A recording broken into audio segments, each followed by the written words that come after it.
स्वागत है फ्रेंड्स। आज हम बात करेंगे क्या नंगे पैर चलना स्वास्थ्य के लिए लाभदायक है। जैसा कि आप जानते हैं, नंगे पैर चलना हम बचपन से ही सीखते हैं। जब हम पहली बार चलते हैं तो हम नंगे पैर ही धीरे धीरे खड़े होने का प्रयास करते हैं। जब बच्चा अपने आप खड़ा होता है, हमें बड़ी प्रसन्नता होती है और बच्चे को भी कहीं ना कहीं खूब प्रसन्नता होती है कि वो अपने पैरों पे खड़ा हुआ है, यानी कि उसने संतुलन बना के उस पैर को जिस सतह पे खड़ा हुआ है, चाहे फर्श कच्चा हो या पक्का हो, उस पे उसने उसको जोड़ के अपने तलवों को मजबूती से खड़ा किया है, जो कि उसकी टांगों को, पैरों को साथ में, यानी कि पूरे शरीर को एक प्रकार से संतुलन बनाने में मदद करता है।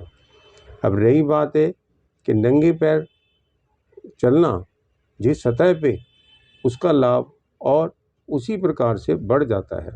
जैसे आप देखेंगे, नंगे पैर चलना, चाहे हम आज शहरों में फर्श पे खड़े हों चलें, या इसके साथ साथ हम यदि बाहर घास पे चलते हैं, वो भी हरी घास पे, मिट्टी पे चलें, मोटी बजरी वाली जो मिट्टी है उस पे चलें, या साधारण जो मिट्टी है उस पे चलें। यदि गीली मिट्टी है और बढ़िया होगा। इसके अलावा आप देखेंगे धार्मिक स्थानों में पैरों के बीच में से भी चलना होता है। सब में अलग अलग प्रकार की अनुभूति या अनुभव होता है, अर्थात उसका लाभ भी अलग अलग होता है। पर मेरा जो उद्देश्य इस बात करने से है कि यदि हम नंगे पैर चलें, विशेषकर अपने घर के अंदर, तो हमें उसके क्या फ़ायदे होंगे, आज हम उस पर बात करेंगे।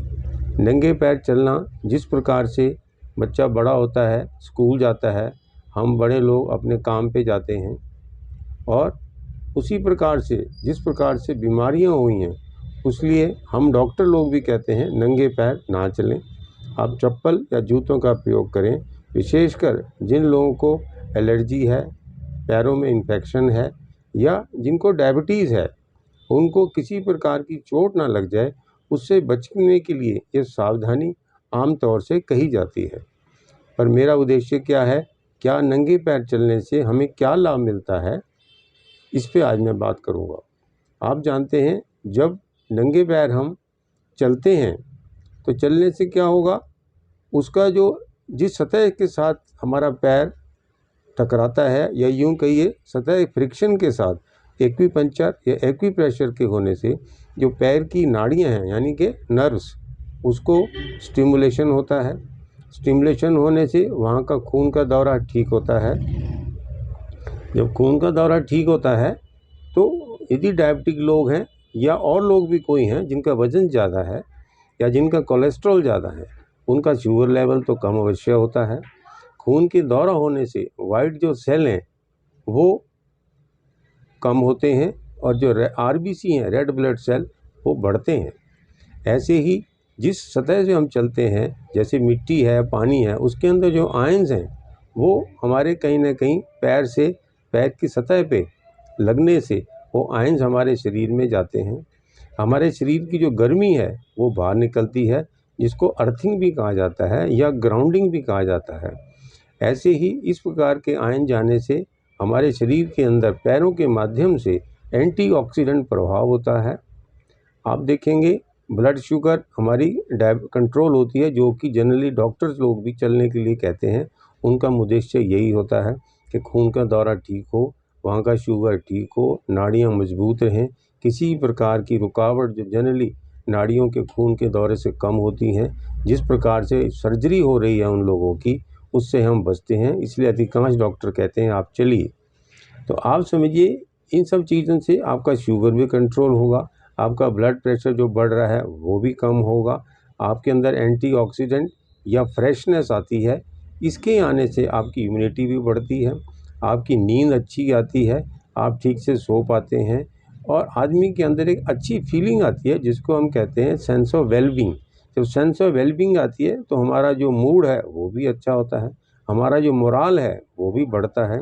तो आप समझिए, घर के अंदर हम यदि नंगे पैर चलेंगे, हमें क्या उद्देश्य है कि हम उस फर्श पे जिस पे हम चलते हैं उसकी हम अधिक सफाई करेंगे तो हमें घबराने की कोई ज़रूरत नहीं है। जिस प्रकार आप देखेंगे हॉस्पिटल्स में यदि आपको डॉक्टर अंदर जाने से रोकते हैं, वो कहते हैं आप जूता पहन के मत जाइए, जूते को आप ठीक से शू कवर से, कपड़े का जो होता है उससे कवर करके जा सकते हैं। कहने का भाव ये है इन्फेक्शन को अधिक से अधिक कम करने का एक प्रयास है।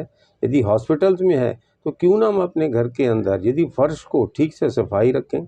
सफाई करने का मकसद है हम बहुत सारे पानी से धोएं, चाहे हम डिटॉल डालें, चाहे हम फिनाइल डालें। इस प्रकार की चीज़ों से हम अधिक से अधिक सफाई रख सकते हैं ताकि जो इन्फेक्शन है वो हमारे बेडरूम में ना जाए, हमारी किचन में ना जाए, हमारे जो टॉयलेट्स हैं वहाँ से हम उस टॉयलेट में यदि हम चप्पल का इस्तेमाल करते हैं जो वहीं तक सीमित रहती है, ऐसे ही हम बाहर का जो जूता चप्पल है उसको हम अपने घर के अंदर विशेष तौर से ना लाएं, उसके लिए स्थान बनाएं, बाहर रखें। कहने का मकसद ये है जितनी हम सफाई रख पाएंगे और हम यदि नंगे पैर चलेंगे ना तो जीवाणु हमारे पैरों को लगेंगे ना ही बीमारी फैलेगी। तो मैं इससे आपसे कहूँगा इन सब चीज़ों को ध्यान रखते हुए घर के अंदर आप कोशिश करें नंगे पैर चलें। रही बात मौसम की, गर्मी के मौसम में आपको ठंडापन लगेगा। रही बात सर्दियों की, यदि ठंडापन लगता है तो आप सादी जुराब पहन के भी काम चला सकते हैं, जिससे आपका संतुलन अच्छा रहेगा, शरीर की गर्मी निकलेगी, एंटीऑक्सीडेंट प्रभाव रहेगा और आपकी इम्यूनिटी कम नहीं हो पाएगी। विशेषकर उत्तर भारत में चप्पलों का, जूतों का प्रयोग घर के अंदर अधिक हो गया है, जबकि दक्षिण भारत के अंदर ये सब चीज़ें नहीं हैं। वहाँ पे लोग सफाई ज़्यादा रखते हैं, चाहे फर्श कच्चा भी हो उसका भी वो ध्यान रखते हैं। तो मेरा आपसे ये कहना है टांगों का सर्कुलेशन अच्छा रखना है यदि आपने, तो आप नंगे पैर का ज़्यादा ध्यान रखें, नंगे पैर चलें, जहाँ जूते की ज़रूरत है वहाँ जूता पहने। आप नंगे पैर होने से खासकर घर के अंदर इसका लाभ उठाएं, ऐसी मेरी आपसे आशा है। Thank you.